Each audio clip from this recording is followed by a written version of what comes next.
Also going to talk basketball here a little bit in this first half hour. Terry Newton will join us on the Chuck Turner Classics that time already. And also, it's time for the Penfield Alumni Basketball Tournament. Adam Heikkila is with us right now. Good morning, Adam. Nice to see you. Good morning. You're a Penfield grad. Yeah. What year? How? Class of 99. So. 99. Yeah. All right. And that 20-year reunion here next year. So. Oh, man, that'll be a trip. This tournament's been going on a while now. Yeah, it has. It's this is the 24th annual tournament, so 24 years running. So it was going on when you were still a student. Yep. I remember when it first started, and that's kind of why we formed this committee to bring this back.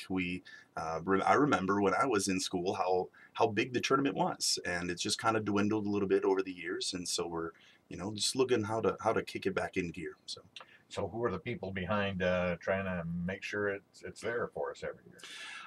Well, it was originally started by Ken Johnson, and so Ken's daughter, Jill Peterson, actually, she's a big part of the boosters at Penfield, and so she's been helping to put this on now for many years. And so we gathered a group of people. A gentleman was supposed to be here with me today. Chris Talbot was one of the leaders from one of the teams. Essentially, what we've done is picked people from each of the years. There's the Moore brothers. There's JT Damon. There's just many different people. Mike Ropp we have does all of our organizing for the tournament for our referees. Yeah.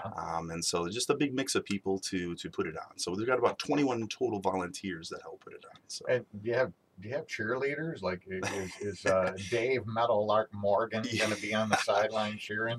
Maybe that's something we could do to boost some attendance this year. Dave, if you're listening, we'll have to get you out here to maybe be one of our cheerleaders. Get some of our local officials out there to do that. That would be great. And he's done some refereeing before, so maybe we could do what do they call it, the play review where they send there we go. We'll send it to Dave. To New York.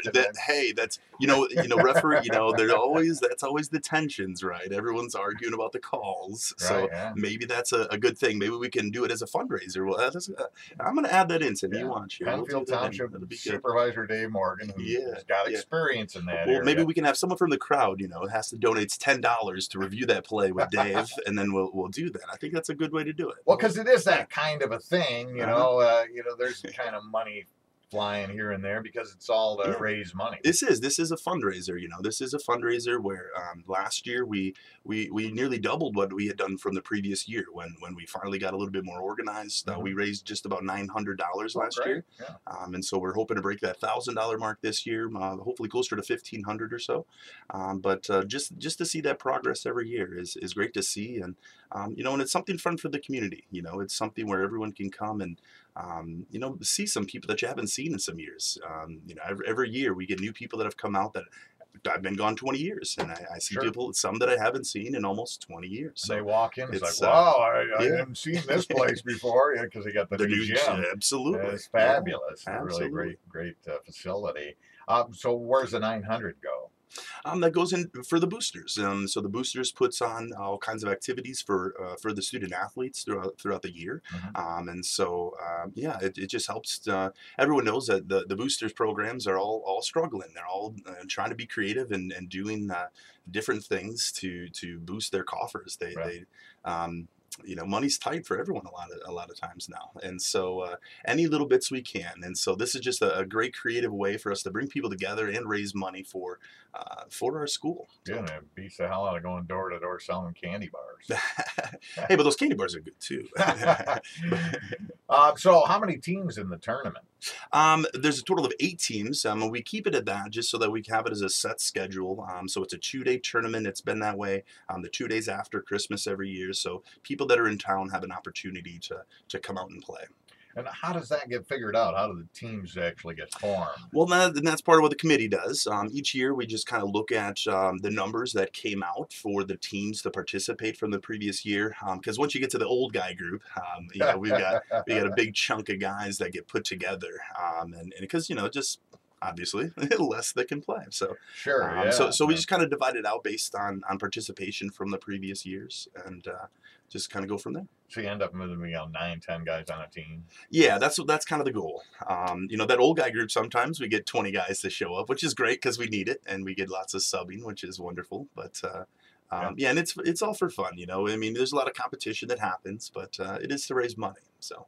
And what, are you going to give out any awards like for most travels or most technical fouls? Or We haven't done some of those things. That's something that we definitely should add in. We do have a 3-point competition this year, so you can pay $5 and you can sign up and come out in the middle of the court and shoot some 3-pointers, which is always fun to see. There's a good old guy one there. You don't have to hardly run. That's right. You can stay in there. We'll feed you the ball and just throw it to the hoop. Well, that sounds really good. How many games in all? It's how many total games was there? That's a good question. You asked me there. 6 or 8. Is it 6 or 8? 7 games. There we are. Is it 7 games? Yeah. So 7 games, and we haven't even mentioned when it is. Yeah, what we did. It's the 2 days after Christmas, so it starts the first game starts at 5 o'clock on the 26th. Got it. Okay. And then they run all the way till 9 o'clock that night, and then start again on the 27th as well at 5 o'clock. All right. So Wednesday and Thursday after Christmas, starting at 5, the Penfield Alumni basketball tournament. Probably got a lot of volunteers out there making sure it all works. Yep. Like we said, about 21 volunteers that really come together and put this on. We've got some community partners out there. Some I didn't have the list of businesses. Sorry about that, but I know that we've got some businesses that have donated as well. We've got some T-shirts available as well. So if you'd like to help, maybe you can't make it, but you'd like to participate in some way to help raise some funds, get online, go to the Facebook page. We do have an event as well as a section where you can order a T-shirt for the event. So something to commemorate the 24th annual. So great. It all raises money for the Penfield Athletic Boosters. Now the teams are set at this point. They are set and ready to go, and that the schedule is online there as well, so you can view that. So the main thing that we need right now is for people in the Penfield community to get out there and cheer on their team, have some fun, be part of the fun annual alumni basketball tournament. Give us that website one more time. Well, you can go to the Facebook page for the boosters. The Penfield Boosters Facebook page has the link there to see the schedule as well as to order any of those T-shirts. All right, great. That's the best place then, the Facebook. Adam Heikkila, thanks again, and have a great tournament the 2 days after Christmas. Yes, thank you. All right.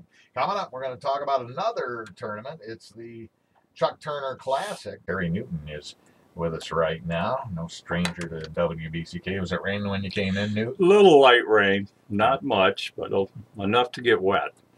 Terry hosts Coach's Corner on live from Jack Pearl's Team Sports Saturday mornings from 9 to 10. How long have you been doing that now? 31 years. Man, 31 years. And you started out, doing like play-by-play with Ken Irvin even before that, right? Well, even before that, I worked with Bob Sherman over at 1400 AM. Yep, Bob Sherman, he was a legend here, broadcaster here in Battle Creek. He did the Indianapolis 500 every year. He was the voice of the Michigan Panthers in the USFL. He had done, as you say, mutual radio. He was the voice of Michigan State football and basketball. Taking that into consideration, this has been a hobby job for 38 years. Yeah, it really has. I mean, because, you've been a teacher and a coach and athletic director and worked for the city recreation department for a while, and now you're kind of retired, huh? Just tired. We'll leave it at that. Well, and you're also really involved in the NABF World Series. It comes here in August, and working. I'm on the board of directors. I've been the World Series tournament director, the major division, as they call it. Oversaw the entire, I guess you say the entire franchises. I was the guy they would call with the complaints. So, I've been in a lot of jobs that get a lot of complaints. The one job, or this is not really a job, this is just kind of a love, is the weekend holiday tournament at began in 1968 as the Battle Creek Holiday Tournament, and has proceeded on this year, the 50th, and of course named after the legendary coach Chuck Turner. And it's a 2-day event this year. Last year it was a 3-day, and we kind of put this Central Fieldhouse Classic together to get more community involved.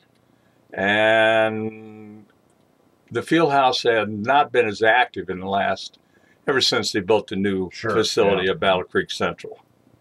So yeah, there have been some games there, but certainly very few, and it was cutting back. And they sit here with one of the most historical facilities in the state. And this is not to downgrade any of the local schools or any of the new schools that are built.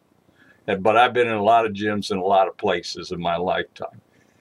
The Fieldhouse is different. It's unique. It is what the Palestra is to college basketball in Philadelphia, or Hinkle Fieldhouse in Butler, where they filmed Hoosiers.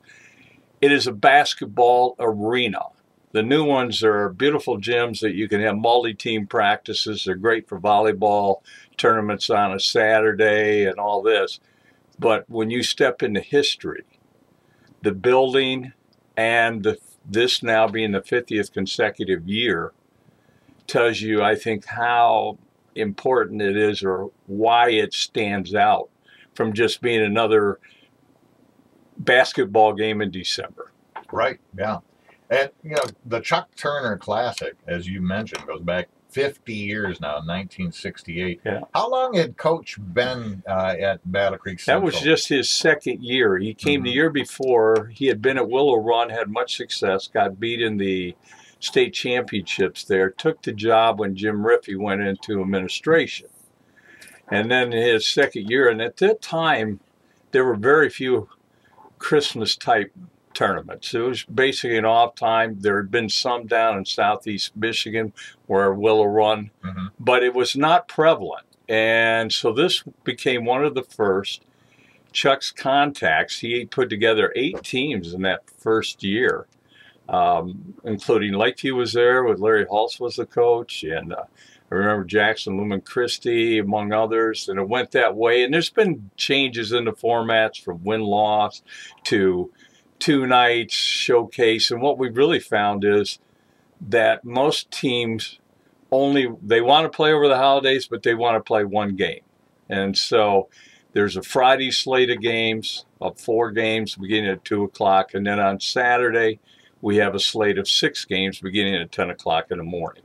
So that means more teams are involved. We have more schools, and we've added girls and boys, and I think Chuck would be happy to see that all 5 on Saturday, all 5 city schools are involved either with the girls or boys or both, and that they want to play in this event. This is something that we had talked about quite a while. I want to compliment Matt Bowling and Steve Wickman of Harper Creek and Lakeview for saying, when they said yes, it kind of triggered this to go. And then this year, after last year, when there was 3 days, Durant Crum and Battle Creek Central said, we should be part of the Saturday event. And so the nightcap on Saturday night, I think it's the first ever meeting, Penfield and Battle Creek Central will top off a 6-game day at the Fieldhouse.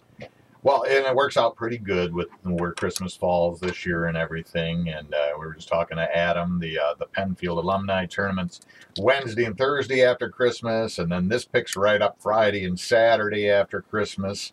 And the first game will be Friday afternoon, Potter House versus Marshall Academy.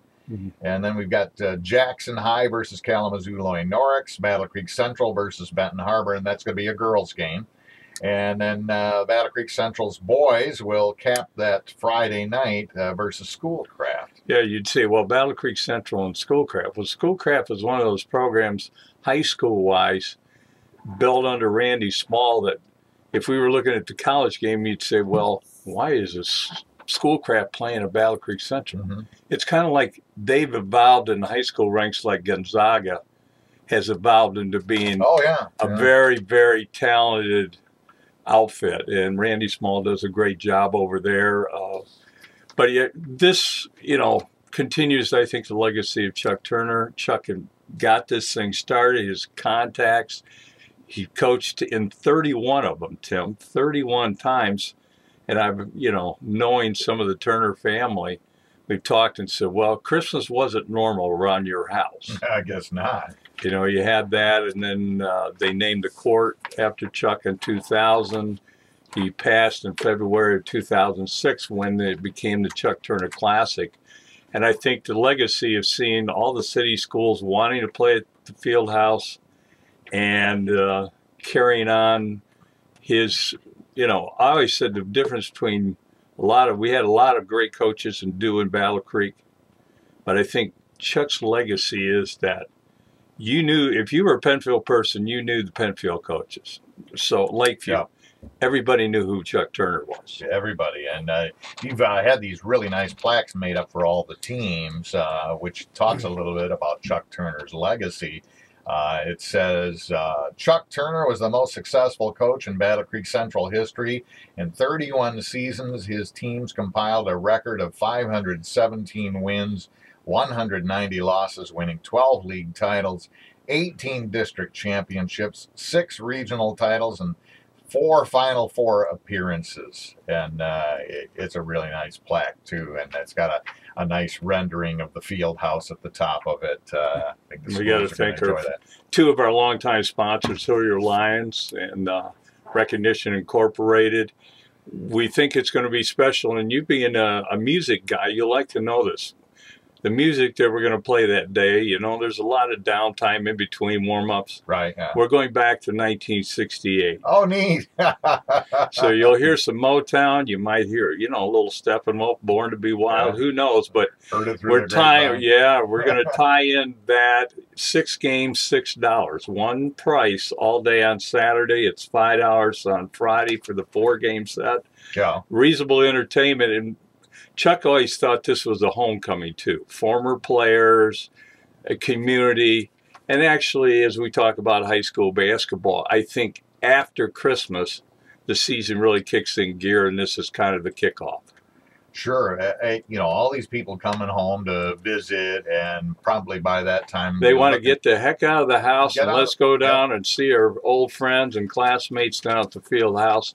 And with all 5 schools involved, it's really a community event.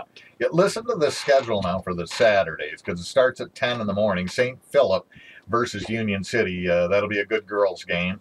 And then a girls' game, Battle Creek Central versus Penfield. The boys hit the court at 2 o'clock, St. Philip versus Union City. And then Bronson will take on Bellevue. And then a couple of games we'll have on the radio, a doubleheader on Saturday night, Lakeview versus Harper Creek and Battle Creek Central versus Penfield. What a great way to wind it up. It's going to be a great day. We hope a lot of people come down and enjoy it. Somebody says, well, where's the money go? Really, what happens with this, Tim? We take the pot and put it in, and then the gate is divided among the schools that participate. This is not so much a moneymaker as it is a community event at the historic Central Fieldhouse, which to me is so unique, so much a part of the history of athletics in Battle Creek in the city and the people who played there. And I think everybody, I can go back to, I was a senior in high school when this first one was played, so I'm giving away my age today. And the other one is, I think anyone who I think it was 1975, we had a great team at Battle Creek Central. I was an assistant coach with Chuck. But we had this guy, he recruited to come in. Pretty good team called Lansing Everett with a guy named Magic Johnson. And maybe that elusive area of the state championship might have happened if we not had run into Magic for 3 straight years at the regional final at Reed Fieldhouse in Kalamazoo. The 50th annual Chuck Turner Central Fieldhouse Holiday Classic starts next Friday, the 28th, and continues Saturday, the 29th, down at the historic Central Fieldhouse. Terry Newton, thanks for joining us this morning. Have a great tournament. Well, thank you, Tim, and Merry Christmas to you and your family. Yep, same to you. And also, side note, scheduling note, we will have Coach's Corner this Saturday, but then we'll skip the 29th. Right? Well, they're all going to be down with their teams, and I'm going to be down at the field house We'll come back on the 5th or 6th, 5th of January. We'll talk a little bit about the experience of the field house and look at what's coming up, because we really get into the meat and potatoes of the high school season right after the first of the year. All right.